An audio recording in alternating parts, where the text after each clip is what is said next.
An old woman in a faded floral dress and worn-out slippers walked into a high-end assisted living home in Boston.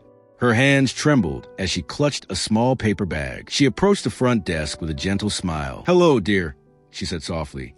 "I'd like to ask about room availability for myself." The young receptionist barely looked up from her phone. When she did, her nose wrinkled. "We're very selective here," she said coldly. "This isn't a shelter. Do you even know how much it costs?" "It's $8,000 a month." The old woman nodded slowly. "I've saved for years. I just want a quiet place near my granddaughter. She lives in the city." The receptionist scoffed. "With that outfit? Honey, be real. You couldn't afford our coffee." She turned to her co-worker and whispered loud enough to hear. "Why do they even let people like this in the lobby?" The old woman didn't argue. She just sighed, patted her bag gently, and walked out without another word. But the next morning, a town car pulled up.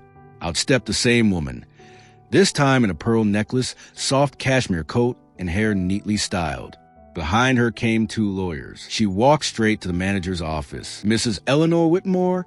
The manager stammered, recognizing the name from their donor list. We had no idea you were visiting." Eleanor smiled calmly. "Yesterday, I wanted to see how your staff treats someone who looks poor. My husband built this city's first hospital. I've donated over $2 million to senior care. And last year, I quietly bought this facility." She turned toward the lobby, where the receptionist stood frozen, face pale. "I was testing your values," Eleanor said, "not your sales pitch." Then she handed the manager a check. "This covers 6 months for every resident who can't pay. But that girl at the front desk, she's fired. Kindness isn't optional. It's the price of entry." As she left, she paused, looked back, and said softly, "My granddaughter works here as your head nurse. She told me everything." The receptionist burst into tears, but no one came to comfort her.